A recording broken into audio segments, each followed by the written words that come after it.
semua, perkenalkan nama saya Sina Klewati dari Prodi Komunikasi Penyiaran Islam. Di sini saya akan menerangkan tentang pendidikan kewarganegaraan yang membahas tentang pertama, implementasi sebagai warga negara yang baik di lingkungan pendidikan dan masyarakat. Yang pertama, di lingkungan masyarakat. Yang pertama, menjunjung tinggi nilai kerukunan antar warga. Menjunjung tinggi nilai kerukunan dapat membuat kehidupan menjadi aman, tentram, damai. Yang kedua, gotong royong. Gotong royong dapat memudahkan pekerjaan, serta dengan gotong royong kita dapat mempererat tali silaturahmi dengan warga sekitar. Yang ketiga, berpartisipasi dalam kegiatan yang diselenggarakan oleh warga dengan ikut berpartisipasi di masyarakat. Tentunya dapat memperkuat jiwa sosial yang tinggi serta kita dapat menambah relasi dengan mengikuti kegiatan ini. Yang keempat, menggunakan bahasa Indonesia yang baik dan benar. Penggunaan bahasa Indonesia yang baik dan benar merupakan hal yang mendasar bagi seluruh masyarakat untuk menjadi warga negara yang baik. Yang kelima, sopan santun dalam berbicara. Sopan santun dalam berbicara merupakan norma yang penting yang harus dimiliki oleh setiap individu agar terciptanya kehidupan yang damai, serta sopan santun juga merupakan adab ketika berbicara. Yang keenam, saling menghargai. Saling menghargai baik pendapat ataupun lainnya. Bukan berarti kita tidak memiliki pendirian, justru dengan saling menghargai kita dapat menciptakan rasa damai. Yang ketujuh, tidak melakukan diskriminasi. Diskriminasi hal yang harus dihindari karena kita dapat membuat keributan, bahkan kita dapat membuat mental korban menjadi tidak baik. Maka dari itu, sebagai warga negara yang sewajarnya kita harus menjauhi sikap diskriminasi. Yang kedelapan, patuh terhadap aturan yang dibuat oleh masyarakat. Dengan kita patuh terhadap aturan yang kita sudah mencerminkan bahwa kita merupakan warga negara yang baik. Yang sembilan, membayar pajak dalam rangka berpartisipasi dalam membangun daerah.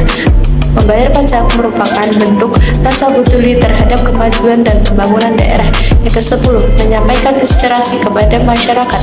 Sebagai warga negara yang baik, kita perlu mengungkapkan pendapat atau inspirasi. Upaya itulah merupakan cara yang menjadi warga negara yang baik dalam kehidupan sosial atau masyarakat. Dengan kita saling menghargai, tolong-menolong, menjaga kekurangan antar warga adalah hal yang dapat memperkuat rasa kekeluargaan dan harmonis di dalam kehidupan bermasyarakat. Dengan memiliki sikap tersebut, kita sudah dapat dikatakan sebagai warga negara yang baik, sehingga kita dapat memajukan SDM Indonesia yang memiliki rasa kekeluargaan yang erat. Di lingkungan pendidikan, para generasi muda haruslah menjadi pemuda yang berpendidikan demi menggapai kelangsungan bangsa yang maju. Lalu kedua, kemajuan teknologi komunikasi dan perubahan sosial yang menimbulkan dampak terkikisnya kebanggaan terhadap budaya nasional, atribut nasional yang mencirikan identitas nasional. Mengapa kekhawatiran itu timbul dan bagaimana mengatasinya? Menurut saya, kekhawatiran itu timbul karena budaya nasional merupakan salah satu kekayaan yang dimiliki oleh bangsa ini. Bila dimanfaatkan dan dikelola dengan baik, akan meningkatkan pemasukan bagi warga negara melalui sektor pariwisata. Yang mengkhawatirkan dari kehilangnya kebanggaan terhadap budaya nasional adalah lama-kelamaan budaya ini akan hilang atau bahkan bisa dicuri oleh negara lain. Tentunya kita sebagai pemilik budaya tersebut jelas tidak rela dicuri oleh negara lain. Karena itu, budaya nasional harus tetap dilestarikan dan dipatenkan sebagai kekayaan asli bangsa supaya tidak dilupakan. Dan cara mengatasinya secara pribadi atau individu dengan cara menyadari betapa indahnya budaya kita tanpa harus memasuki budaya asing di dalam pribadi kita. Ketika sadar dan bangga benar-benar terpatri dalam diri kita akan benar-benar tahu betapa indahnya budaya kita di mata dunia. Pemerintah lebih tegas lagi dalam hal memperbaik budaya dengan menjadi identitas sosial kita dengan cara membuat bagaimana budaya kita dapat terlihat di mata orang asing, sehingga mengakui bagaimana budaya kita mampu membuat kesan indah yang menjadi jati diri dengan bangsa kita. Dan yang ketiga, lalu apa sih hal yang akan dilakukan untuk perubahan bangsa lebih baik ke depannya generasi penerus.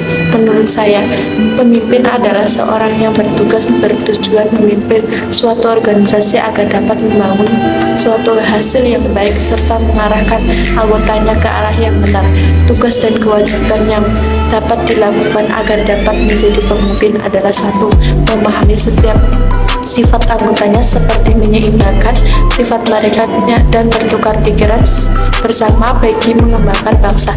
Yang kedua, memiliki jiwa kepemimpinan yang baik maupun berinteraksi. Yang keempat, memiliki ide kreativitas yang tinggi. Yang kelima, berkarakter. Terima kasih, cukup sekian video dari saya. Wassalamualaikum warahmatullahi wabarakatuh.